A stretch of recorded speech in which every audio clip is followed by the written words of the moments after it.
Welcome back to the Simply Healing Podcast, where we simply heal. My name is Tristan Respress, your podcast host, and in this episode, we sit down with Mya McCarthy and learn more about her life story.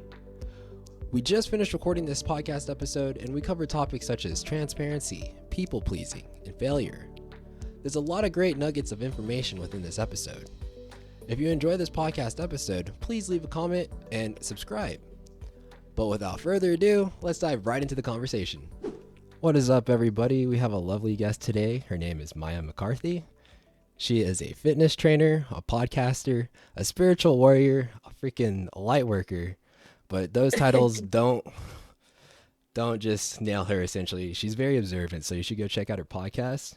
But today we're going to be diving into Mya's story. So Mya, how are you doing today? I'm doing lovely. I'm so excited to be here and meet you and talk to your audience. I couldn't be more ecstatic. Nice. So Mya and we connected through TikTok, and she commented on one of my posts, and I dug into her profile, and I started to see that she had like very similar mindset to me. And I think this would be a very wonderful episode to see like kind of like where her head's at, and just make you not feel so alone on your journey, because there's other people out here that are also like very observant and just like wandering through life and experiencing life. And she has a very like amazing podcast. Like I said, go check it out. I've been listening to a few of her episodes, and yeah, her name is Unlock Your Higher Self, right? Yep. Yeah, Unlock Your Higher Self. And so Mya, what essentially got you to starting the Unlock Your Higher Self journey for yourself? Yeah, and it's unlock your highest, sorry. You're good. It's Unlock your just highest. highest. It's honestly tomato tomato. It's not a big deal. Um so yeah, actually the name came from basically what I experienced when I went through like my quote unquote spiritual awakening, if you want to call that, or becoming woke, as some people like to say. I just felt like I really embodied my highest self. So that's the name idea there. But what kind of pushed me along, and I tell all my clients and just my friends and family and people that I meet like you along my path and my journey, is you sometimes have to just hit rock bottom in order to experience that type of enlightenment. Now, not every person is going to hit rock bottom. As we know, some people just get really passionate about spirituality or get passionate about self development. But I myself, mentally, physically, emotionally, just plummeted to rock bottom. And I was like, one day I was like, okay, can it possibly get any worse? Probably not. Maybe, but probably not. And that's where I got a lot into self development, and I got into movement and working out, and I poured my heart and soul into movement. And that's why I personal train. But it's also why I tell all of my clients, again, and friends and family, that movement connects the other portions or the other realms. Because I believe in the mind, body, and spirit, which I'm sure you also religiously look into and practice. And those three are seamlessly connected. And when you enlighten one, it's only up from there. Like I said, it's only up to the other areas to connect. Exactly. That's what I'm saying. And you come to these realizations that we are all one, we're all connected, and we're all going through these times of, emotional distress, of confusion, of being too observant, like we talked about before this. So I would just say, there was no like key moment. I know a lot of people say like, "Oh, this key moment was where I became spiritually awoke." No, I just kind of started my journey day by day. It's like the 1% better each day. And then Nice. I guess I just got to this point of being conscious of my life, myself, my surroundings, and the world in general. I like how you touched on like getting better 1% every day. Um, you said you hit rock bottom. What essentially happened during that experience where you hit rock bottom?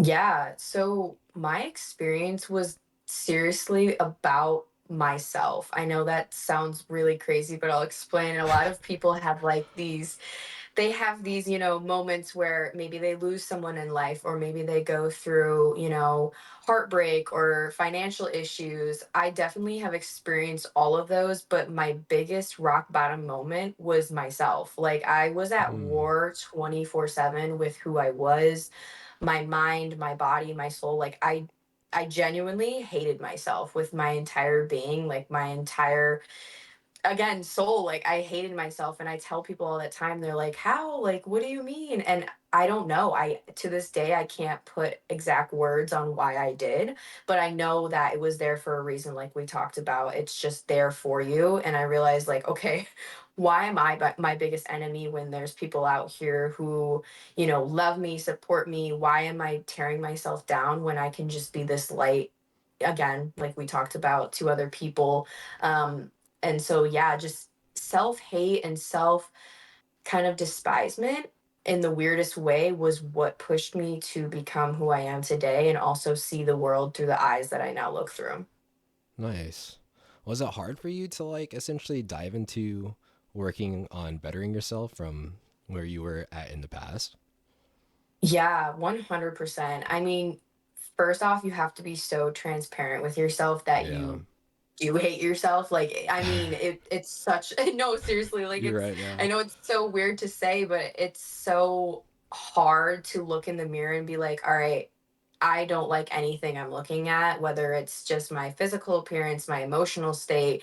I mean, I was doing terrible things to my body, and now I'm at a place where like I practice preach all wellness in every single realm, but I was not there. I was abusing my body. I was doing things like, binge drinking at like the ripe age of 16, 17 for no apparent reason. Like I was just doing these things that were only pulling me into this depressive state more and more and more. These egotistical external factors in life that we kind of learn as we evolve. I was partaking in all of the above, and I just realized that looking in the mirror, I'm like, oh, I'm so gross. Why am I doing this? And I was like, wait, be real with yourself, babe. Like, you're the Hmm. one doing this to yourself. You have to help yourself, because we all know, like, in order to help someone, they have to help themselves first. Yeah. What essentially did you do like to help you help yourself? Like what? Yeah. What things helped you better yourself? What do you like to Yeah. do? Yeah, awesome. Great question, because look, going back to what I talked about before about movement, Moving. seriously, Hmm. just moving my body. Like, I will always practice and preach about movement and the amazing things that it's brought me, but not only other people around me. It's just like, I just, again, I was laying in bed all day, being depressed, like kind of sulking in my bad moods. When we are in a bad mood, our ego eats it up. It's like, yes, this is Give me so more. awesome. Yes, give me more. Like it feeds, like it's like a parasite. I said this in one of my podcast episodes. Your ego is genuinely a parasite. When you're having bad moods, or when someone maybe gives you an egotistical compliment, it eats that up. It needs that food, it needs that fuel. And my body was just getting 100% food all the time for that parasite. And so when I stopped, it was so, like, again, confusion at all heights. So I just was like, okay, I'm going to go move my body. I'm going to start with that. I'm going to give my body the nutrition, the vitamin D it needs, the supplements, instead of, skipping meals. Or I've suffered heavily with eating disorders before, and I talk very openly to my clients about that. And that's, again, what brought me, down this track of like hitting rock bottom. And I realized, okay, I was like, we can't fix it overnight, but again, the 1% better each day. So I started to just show up for myself in ways that I had never before. Um, Also, we can touch on too, is like Hmm. cutting a lot of relationships that were That's so so big. draining. Like, I mean, I was around people that were not only partaking in the activities I was partaking in, but they were influencing more. They were influencing that mentality. I'm sure you can also reside with this when you're, again, if you're around a rotten apple, what are you going to become? You're also going to become a rotten apple. And Blech. it just like, right, Yeah. it seriously, like, again, a lot of transparency. This stuff is not easy. I think a lot of people look at these spiritual people or these conscious beings, and they're like, they're just floating around. A lot of people, like, even when I turn to this era or this new chapter or season, people are like, oh, she's just smoking a lot of weed. Like, it's so funny what you hear from people, because it's anything but that. I mean, it's so hard. Again, you have to look yourself in the mirror and be like, dang, all right, I'm my own demon, and we need to seriously, like, take accountability for my actions and figure out what is best for me. Yeah. It's essentially like people like projecting their own insecurities onto you when it's like, they're just smoking a lot of weed and stuff like that. Right. Absolutely. And I talked about this the other day with my best friend actually, and she was struggling because and she wouldn't mind me talking about this. I always talk about her on my podcast. Shout out. She's like, yeah, shout out. She's like one of my main topics all the time. She's the best. She's an angel. But she was telling me like she was having some issues, and I was like, babe, everyone is a mirror. You're a mirror. Fun fact. Like right now, our conversation, we're just mirroring emotions. We're like mirroring love and compassion to each other. But some people don't have that grounded consciousness that we've Hmm. gone through of looking ourselves in the mirror and being transparent. So they're just going to mirror things in you that maybe you need to work on, or maybe that they need to work on. And through your own consciousness, through you being conscious, if they mirror that bad activity onto you, it's just going to bounce right back to them. So you being conscious is honestly kind of like a you're welcome to them without Hmm. them knowing. I love how you touched upon that. It kind of reminds me of like authenticity. And for a while, I was Hmm. operating through life like not really stepping into my true authenticity. I was a people pleaser. And you actually had a Hmm. podcast episode about I that recently. I listened to that Yeah, this morning. literally yesterday. Such a great topic, It truly. is, it is.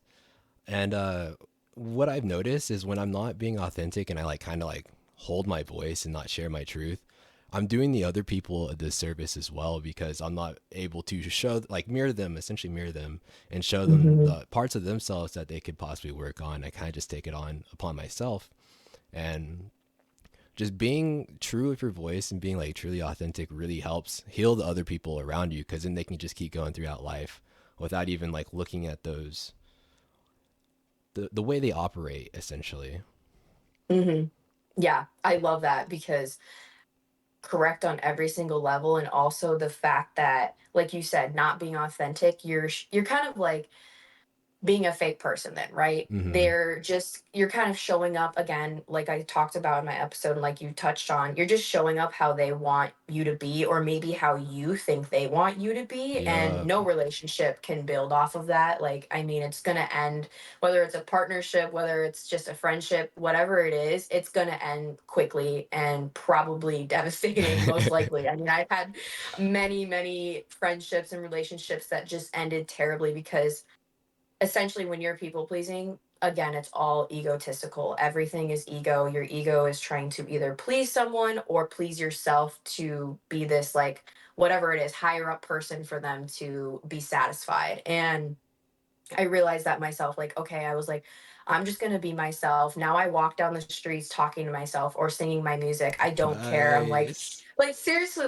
You like, and have you know to. what I've gotten so much from it? This is like the funniest story. I have to put this in here because it just is good vibes all around. I'm listening to some music the other day. The Bob Marley movie just came out. I don't know if you're a Yeah. fan, but I love Bob Marley. So it was Valentine's Day actually. So I was cruising with my windows down. The weather was beautiful and I'm just singing. And I look out and there's two guys on the side of the street and they look at me and they started singing and dancing. I'm like, how beautiful is this? That's Like awesome. me just being so true to myself, just attracted two amazing souls. And now I hope that they're having a good day or that brightened their day because it certainly brightened mine. So it's just truth that being you is truth in itself, and it's only going to make things come to you. Yeah, I love that.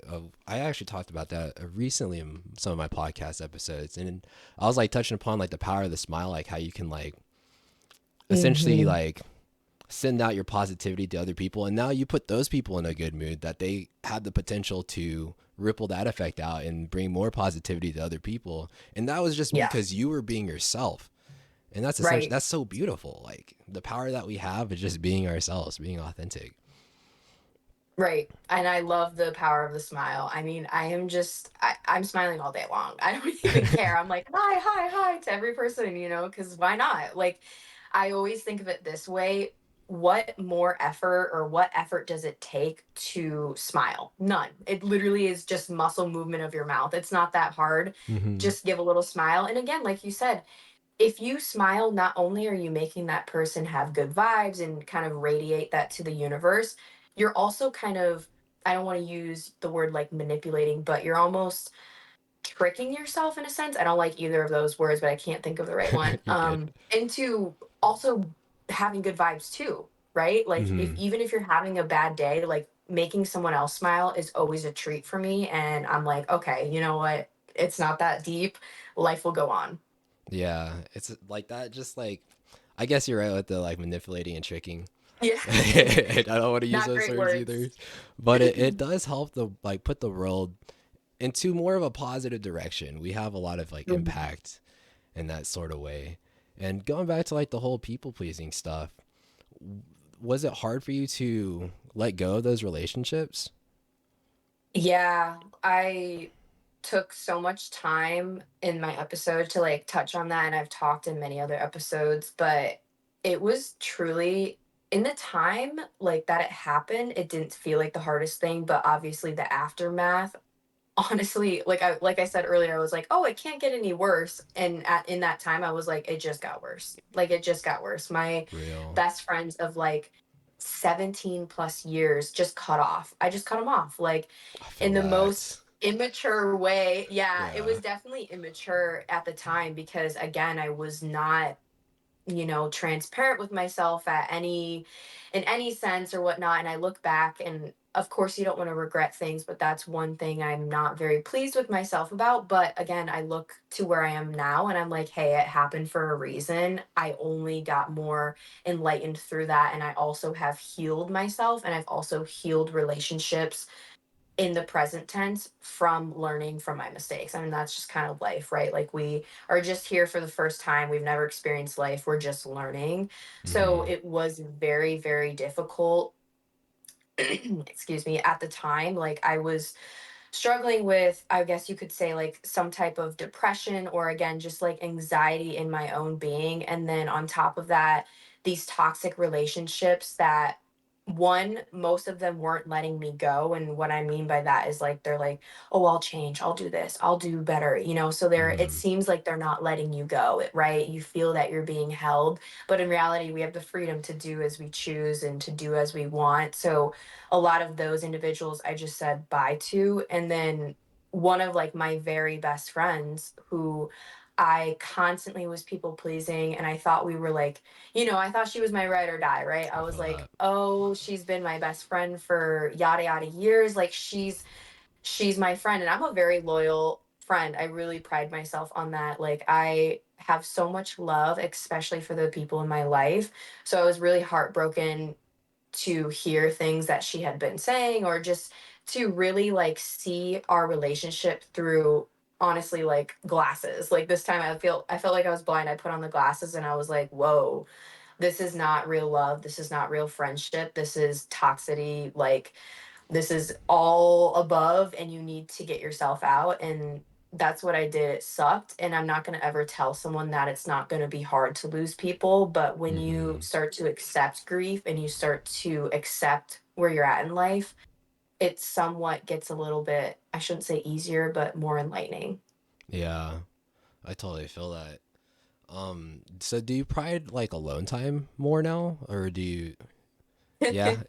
Yes, I am a loner for life. I swear I always say that. And I don't say it as like, oh, I'm a loner, I have no friends. I genuinely say it as like my best friend, she is one of my true and only friends in college and she has been. Of course, I have a lot of individuals who I get along with. I see at the gym, I'm at the gym like all day or I see in class, but when it comes to like class or work is over, I just want to be alone. Like truly and I Hmm. just want to shut my door. I need to recharge. But also with that is like I've spent so much time in the last 3 or 4 years after cutting off people that I privilege my alone time That's good. very much. And also I privilege who I am. So it kind of in this way, like if you have the privilege to be in my area or in my realm, you really have to deserve it. And I know some people are like, oh, that's so crazy to say, but it's reality. And that's how you become a better person. Because again, going back to the rotten apples, if you continue to let these people in and people please them just because you want friends or because you want people to hang out with, you're only just going to continue the karmic cycle over and over Mm-hmm. again, and you're never going to learn. And also, learning to be alone is the most beautiful thing that a human being can experience. Like, seriously, go outside, be with nature, be with God, and just vibe, because in reality, we're never actually alone. Mm-hmm. We just feel loneliness, and we're so engulfed in that idea of like, oh, I'm lonely. No, you're not. So powerful. It's like also when you have that alone time, you're able to understand yourself more. And Hmm. what I found is like when I was able to understand myself more, it was I was able to set better boundaries with other people. And that you said something within your people pleasing podcast. I can't quite recall, but it was very like powerful the way you worded it, and it just made me like make more sense of the whole thing. But like it's like for people that like if you serve yourself, I think it was along the line like you serve yourself, the world would serve you. Do you Yes. remember that? It's something like that. Like that was Yes. really touching. I was like, damn, hit the nail on the Ex- hit the hammer. Yeah. And it's true, because when you, like I said, you're never truly lonely. And like, if you've done a lot of work in spirituality or just understanding consciousness in itself, you know that we're all connected. We're not all Mm-hmm. attached, but we're all connected. And when you start to serve yourself, like I said, the world will serve you with relationships that you desire, with boundaries that you're able to set now. And the reason that you're able to bring in those good vibes and bring in those good people is because you've spent so much time understanding who you are, that Mm-hmm. now you're going to accept nothing but. Like, me and my best friend are super open. We have amazing boundaries set. Like, I'm like, girl, take 8 steps back. That was a little too much for me to handle right now.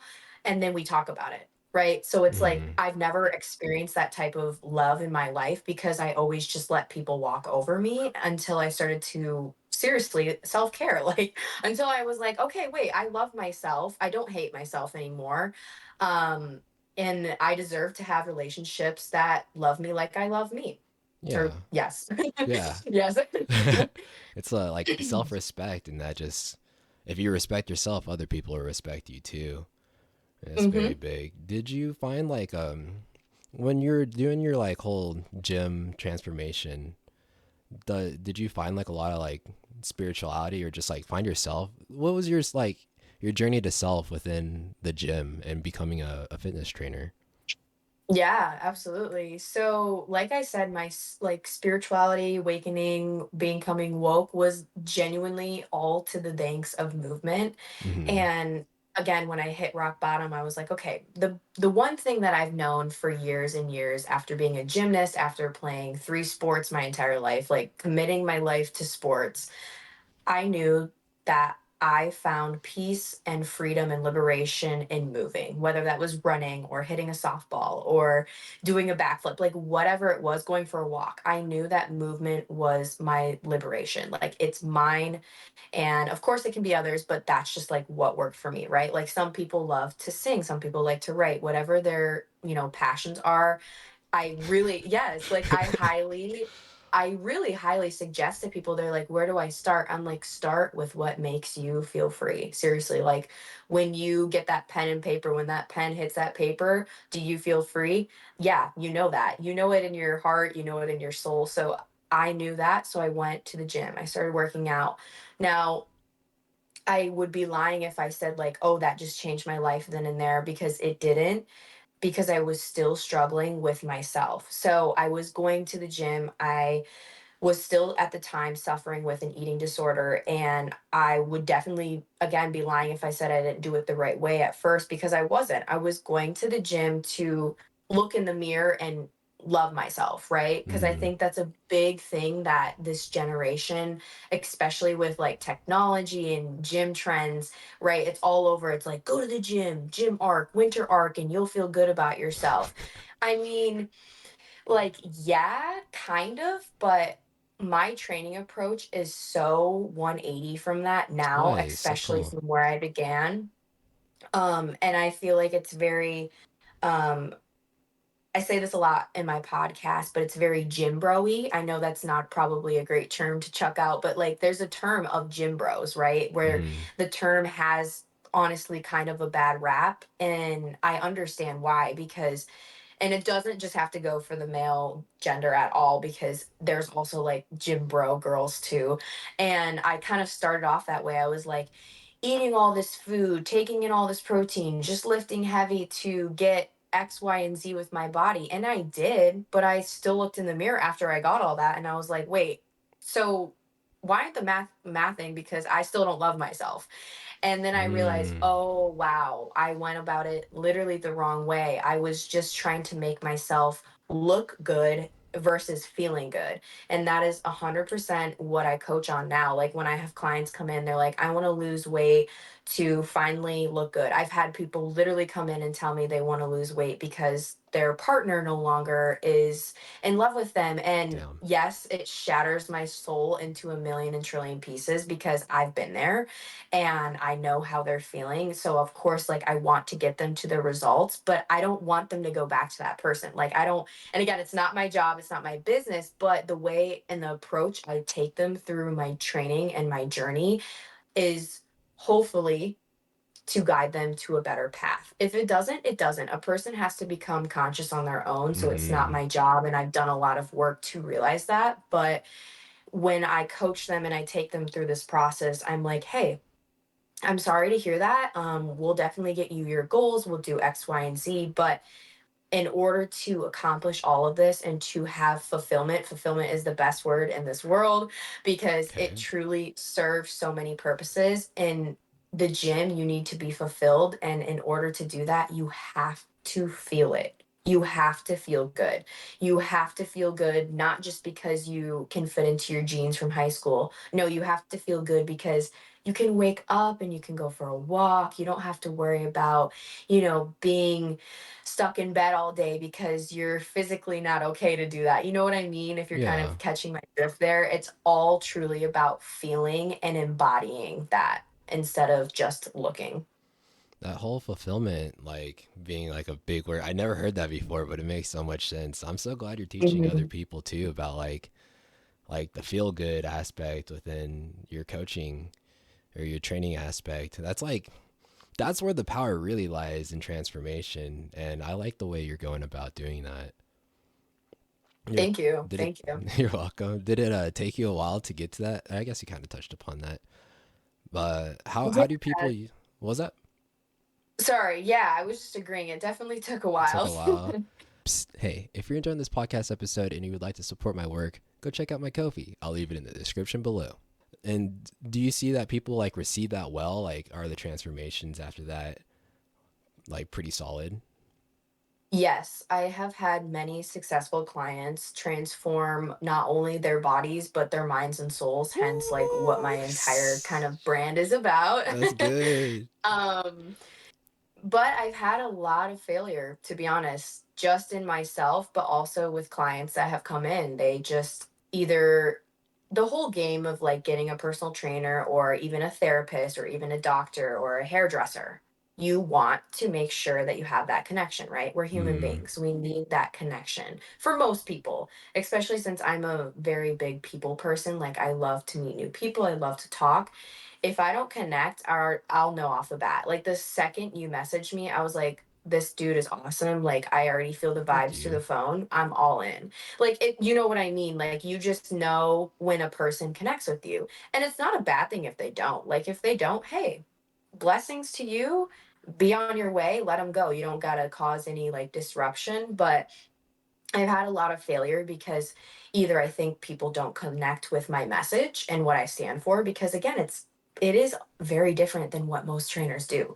And I think from the outside people just look at me and they're like, "Oh, she's a gym girl, she's fit, she's going to give me my six-pack abs." But then they sit down with me and they're like, "Oh, yeah, I don't like that approach." And hey, that's okay. Like, I don't want to hold someone in my realm that doesn't want to be there, one, but I also don't want to hold someone that doesn't believe in me because if you don't believe in me, then you don't believe in yourself. Again, the mirror thing. And Mirror, I'm not yep. going to get the results that you want. So I've had a lot of failure. I've had a lot of clients that have been with me for 3 or 4 months and they message me and they're like, I still haven't seen my results. I'm upset, this and that. And I do feel bad. At first, I felt really bad. Like, I remember my first message I got, I was like, oh my God, like, I'm a failure. Like, I can't do my job. I'm the worst. Now my whole career is way. And then I was like, wait, did they show up for themselves? Did they listen to my podcast that I gave them? Did they do the meal plan? Did they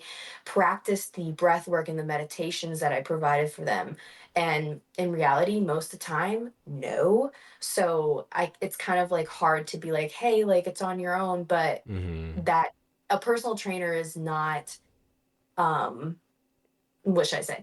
They're not there to literally like grab your feet and make you walk. They're there to grab your hand and guide you, not to do it for you. Again, kind of like if you want to help someone, they have to help themselves first.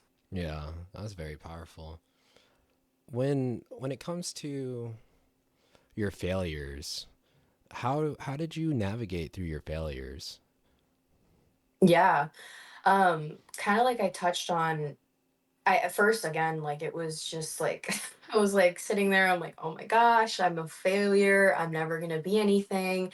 And then I was like, wait, these are all the things I told myself when I hated myself. And I was like, we're not doing this again. We're not repeating again behavior that I know doesn't work for me and doesn't work for my mind. And now I get a lot of compliments on how I'm so optimistic and positive, which I was never. I mean, I was again complete opposite of that. So I feel like with my failures, it's truly all mentality. As much as people hate to hear it, it really is. You have to catch yourself, you have to be the Mm-hmm. observer. So instead of observing yourself in a judgment form, which fun fact, I told my client this morning. He was like, I'm just observing. He was observing someone in the gym, and and again, I never make input on comments, but the only thing I told him, I said, observement is without judgment. So if you are Mm. judging someone, you are not observing, because that's what, again, Hindu religion, Buddhism, all these Eastern practices with meditation, breath work, um, they talk about observing, and you're not supposed to do it with judgment because it's defeating the whole thing. So when it came to my failure, I seriously again like used a lot of my solitude and my alone time to sit down, reflect, and just observe myself without judgment. I was like, okay, we're not going to call myself a failure. We're not going to look through all my programs and nitpick at them because I know they're good because I do them myself. Mm-hmm.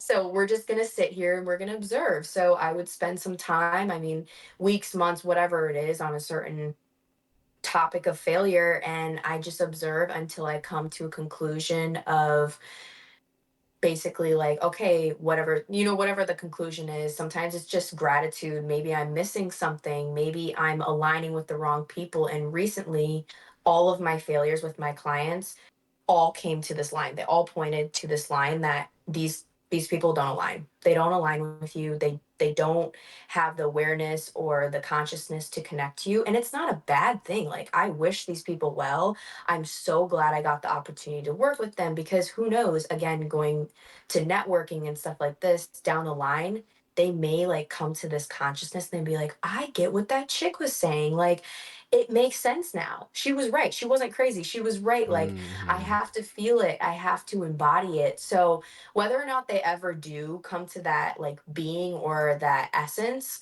if they do, great. If they don't, that's okay. At least I was there in their path and at least I was part of their like experience here. Nice. That is so nice. I like how you touched upon the like observing, like if you're judging, it's not observing. Like that's Right. just so powerful.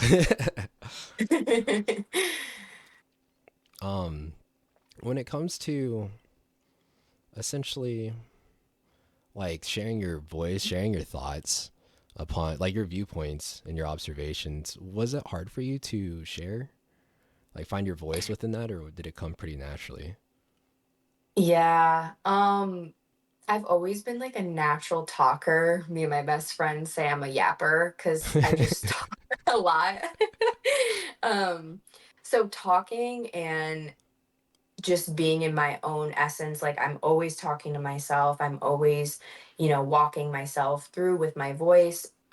is pretty natural, but putting it out to the world was like the scariest thing I've ever done in my life What? for multiple. Yeah, I'm sure you can relate to that one. I think most people who have any social appearance at like at all know that it's scary because the online space is so beautiful but also so terrifying because it's just like life. We have amazing souls, we have positive souls, but then we have the other side that is going to weigh you down. And if you're not 110% confident in yourself, I'm not saying don't post on the internet if you're not 110% confident with yourself, because of course we have our days, of course we have our moments, Mm-hmm. but if you're not so grounded in your being and who you are, it's going to eat you alive. And it did at first. Like, I was so Dang. caught up in the ego side of like being on social media, sharing my voice. I was like, I need to do it in the right way. I need to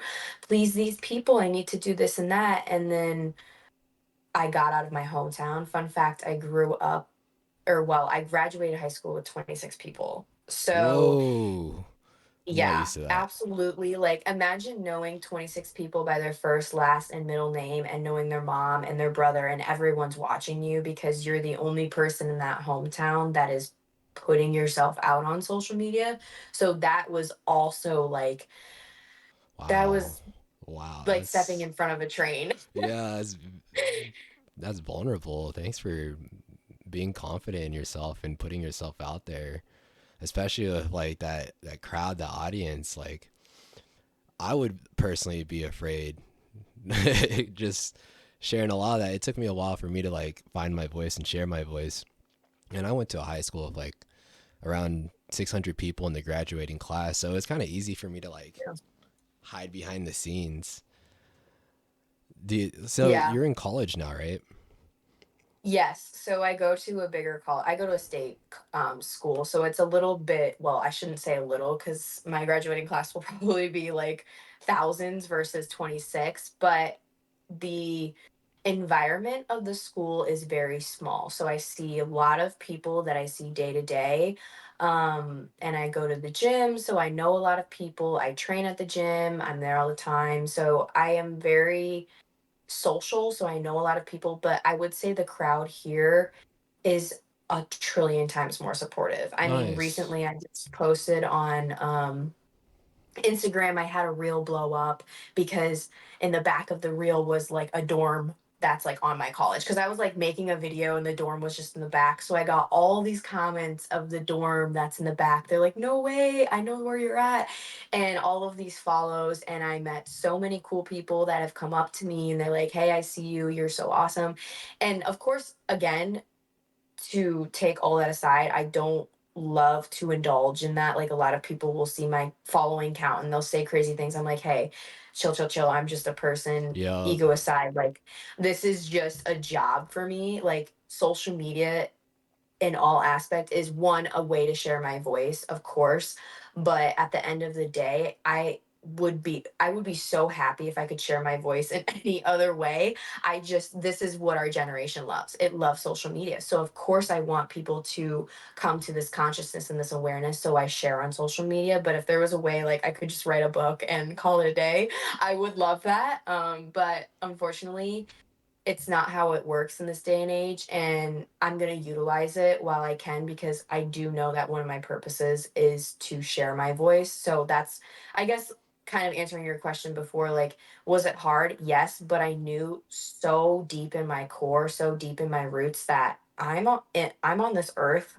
for multiple reasons, but one of them is to share this, to share these observant things that I've gone through, to share that you're not alone, to share that consciousness and liberation and movement, mind, body, and soul are truly the ways to experiencing peace and heaven on earth.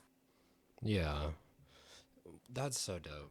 When when you're in college, was it easier for you to find people that were like-minded? Like, I know you said it was like more supportive, but like, how do you vibe with a lot of people essentially? Yes.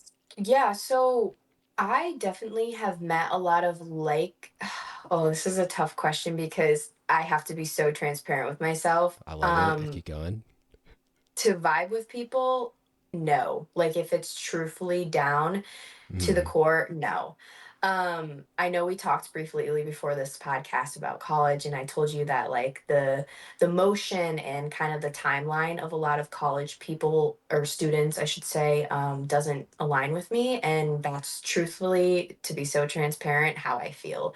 I've met a lot of amazing souls. I've met terrific people who are going to be awesome to this universe, to themselves, to their family, like nothing aside, but I just they're not on the level of um I don't want to say consciousness that I desire because that seems Mhm. very egotistical, but they're not as like awake as I am. And again, I'm so happy that people are on their own journeys, but it's really hard to find people that are like-minded, especially when you look through these certain lenses. It's like these lenses are only sold at certain stores and only 1% of the population has them. So it's super hard for me to find those people that wear those lenses. Not saying that I don't get along with other people who wear different glasses or different, apparel. Like, of course, I get along with them, but when it comes down to just wanting to invite those people, yeah, I actually have glasses too.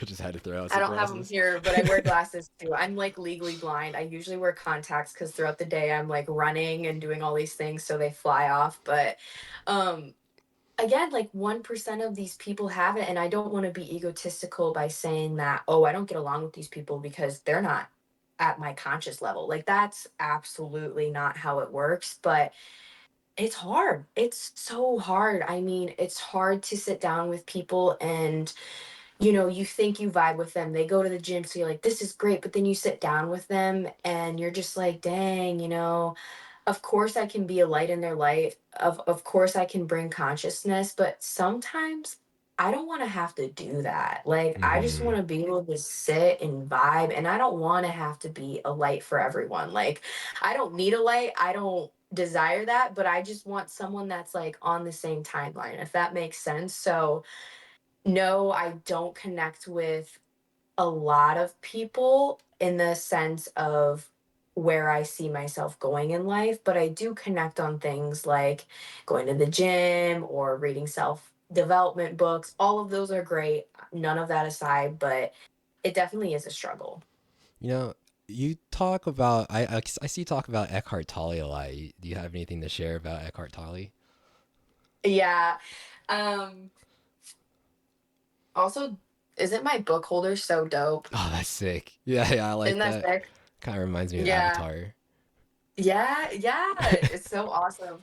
Um, so yeah, Eckhart Tolle, gotta shout him out. He is like seriously the best author I've ever read in my life. I wish so deeply to have, well, he's still alive, but to meet him. Hmm. I almost said have met him. No, he's still alive. Um, he is someone who has been a huge character in my kind of evolution and becoming of consciousness and understanding what is life and like who am I, and okay, all of these titles that I tie myself to isn't actually who I am at the end of the day. Like all of these things, like okay, we actually are nothing, and a lot of the stuff we do does have an impact, but we're not really anything at the end of the day. We're just souls kind of, I don't want to say like lost wandering around, but it's hard to explain because you'd have to read his book to truly, like, as you can see, like I was in love with Wow, this. I love that. Yeah, like seriously, she's booked Mark up, but um it's definitely something you just have to read. I just got this book for my best friend. And again, I don't want to be the person to help everyone anymore because I don't think that works. I've It tried for so doesn't. long. Again, people, it doesn't work. So I just gave my best friend, I was like, hey, I love you. I just want you to have this on your bookshelf because one day this might speak to you. You might be in your bed and you might be like, that book that my crazy best friend got me Mhm. is like sitting there and she's so fascinated with this book. Like, what is she talking about? And who knows? She might read it and have no like nothing in her that's like, wow, that was good. She might just read it and be like, what is this talking about? Like when I read this, I cried. I sat on the floor. I stared at the ceiling. I was in absolute awe the entire book. Like just seriously cried at certain pages, highlighted certain things, reread, came to this whole new realm of awakening. And that's what this book did for me. And I Nice. know I'm 100% sure that it's done that for other people. So I just gave it to her. I said, no pressure, put on your Yeah, shelf. It's a pretty book. Just put it on your shelf, no pressure. Because again, I don't want to be that person that pressures again. I've done that in so many relationships. I've done that in a lot of partnerships, and I've learned my flaws in like dating people that I'm like, okay, I can't just pick someone up and try to heal them, but then also try to bring them to this spiritual awakening because that is not my job. Like, it's only going to bring me further down, yeah. not being like selfish, but it's just not going to help anyone in the situation. I feel that so hard. I used to be like one to try to help other people heal, and there's just people that they're not ready for it. They don't want to do it at the time, and it does come to like another form of like people pleasing, and Mhm. it's best to just help the ones that are ready to receive. And it's Mhm. also really good, like a lot of like polarity within a sense. Like you, when you like start to weed out the people that are not meant for you and start to attract and get the people that are really meant for you. And that's where you truly shine, which is absolutely amazing. Uh, are I you love that. are you aware of human design? No. Ah, Intrigue me. so yeah, human I'm not, design. so I can't touch on that. You're good. You're good. Yeah, take a look into it after this if you can, and then we can talk about it a little bit more. But there's like, I believe, 5 different energy types. You have like the manifester, manifesting generator, generator, projector, and reflector. And like Mm.